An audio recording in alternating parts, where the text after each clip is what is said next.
আসসালামু আলাইকুম সবাই কেমন আছো আপুরা? আলহামদুলিল্লাহ আমি ভালো আছি।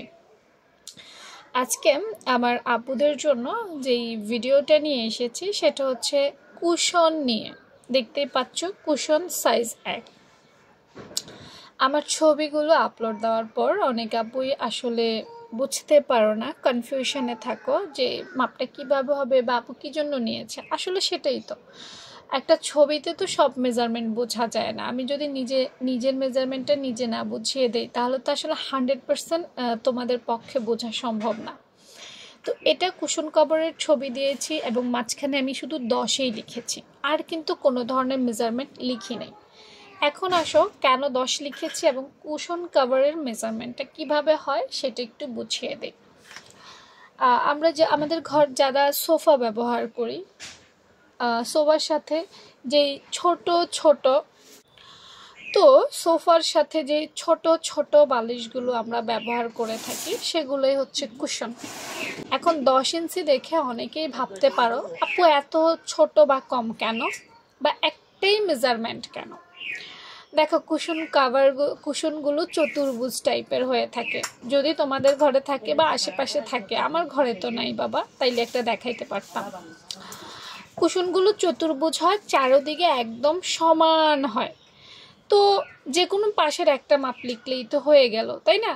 চারপাশে তো আর 4টা মাপ নেওয়ার প্রয়োজন নাই। অর্থাৎ 10 ইঞ্চি, এখানেও 10 ইঞ্চি, এখানেও 10 ইঞ্চি, এখানেও 10 ইঞ্চি, এখানেও 10 ইঞ্চি, উভয় পাশে চতুর্পাশে 10 ইঞ্চি, সেজন্য 10 ইঞ্চি লিখেছি। এবার আসো এত ছোট কেন?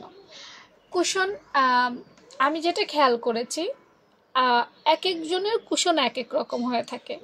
কেউ একটু বড় কুশন পরতে পছন্দ করে, কেউ একটু ছোট কুশন ব্যবহার করতে পছন্দ করে। প্রত্যেকের তো আর পছন্দ একরকম হবে না। সেজন্য আমি টোটাল 5টা সাইজ ইনক্লুড করার চেষ্টা করেছি। 5টা সাইজ। হ্যাঁ, যারা ছোট একদম ছোট কুশন ব্যবহার করতে পছন্দ করবা তারাই এই 10 সাইজের কুশনটা ব্যবহার করবা। আর আমি আমার নেক্সট মেজারমেন্টগুলো বা নেক্সট ভিডিওগুলোতে আস্তে আস্তে দিয়ে দিব মাঝারি সাইজের হলে কেমন, বড় করতে চাইলে কেমন, অর্থাৎ প্রত্যেকটা সাইজে আমি দিয়ে দিব। হ্যাঁ, কারণ হচ্ছে এক একটা মানুষ তার পছন্দ, রুচি, অভিজ্ঞতা। দেখো বাজার থেকে মনে করো একটা কুশন নিয়ে আসলা, আসার পর মনে হলো ধুর কুশনটা আর একটু ছোট হইলে ভালো হইতো, বা তোমার